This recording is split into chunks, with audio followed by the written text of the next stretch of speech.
63 წლის კაცის მდგომარეობიდან გამოყვანას ექიმები ჯო ჰოსპიტალსის კლინიკაში ცდილობენ. სახის, შუბლის, ცხვირის და კეფის ძვლების მოტეხილობით შუახნის კაცი თბილისში რეანიმობილით შუაღამისას გადმოიყვანეს. ალადინ ჰარამზადე კომაშია. მდგომარეობა სტაბილურად მძიმეა. მამა ჩემი ახლა კომაშია, რის გამო არც კი ვიცი. მხოლოდ იმიტომ, რომ მის პროფესიულ მოვალეობას ასრულებდა, რა დააშავა ხანში შესულმა კაცმა. მარნეულის ჯო ჰოსპიტალსის დაცვის თანამშრომელს თავს საღამოს 7 საათზე დაესხნენ. პაციენტთან სანახავად მისულ ოჯახის წევრებს ალადინ ჰარამზადემ შეშვებაზე უარი უთხრა. განუმარტა, რომ ნახვის საათები დასრულებული იყო. უარის თქმის გამო წყობიდან გამოსული 34 წლის კაცი შუახნის მამაკაც თავს რკინის საგნით დაესხა და უმძიმესი დაზიანებები მიეყენა. იმის ნაცვლად რომ დააკავონ დამნაშავე ადგილობრივი ხელისუფლების წარმომადგენელი, ითხოვდა არ დაეჭირათ. ეს რა ქვეყანაში ვცხოვრობთ, ეს სახელმწიფო აღარ არის.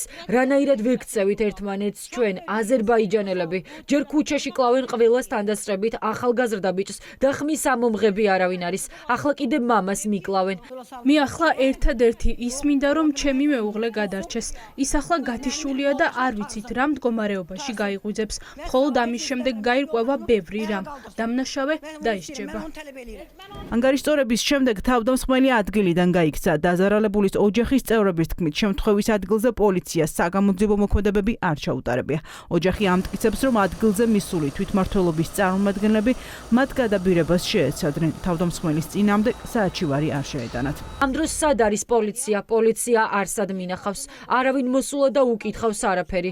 ერთი პოლიციელი იყო მოსული და ექიმს ესაუბრა. არ ვიცით რა, ამ დანაშაულს ასე არ დავტოვებთ. ყველა აგებს პასუხს. 63 წლის კაცზე თავდასხმაში ბრალდებული ადგილობრივი მერიის წარმომადგენლის ძმა. წერაქვის გამგებლის ოჯახის წევრს პოლიციამ ლილოს დასახლებაში შუაღამისას მიაგნო. ადგილობრივი უფლებადამცველების განმარტებით ლევან ხაფთანი დაცვის თანამშრომელს თავს მარტო არ დასხმია.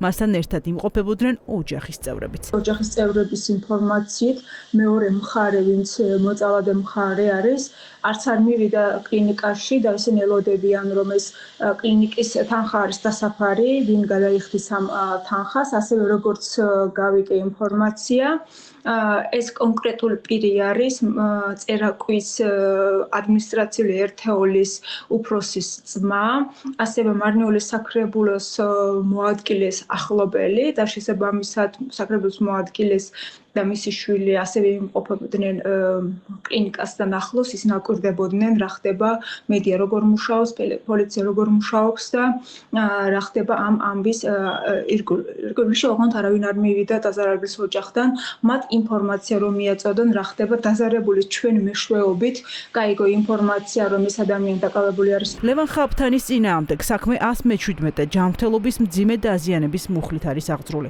დანაშაული 6 წლამდე პატიმრობას ითვალისწინებს.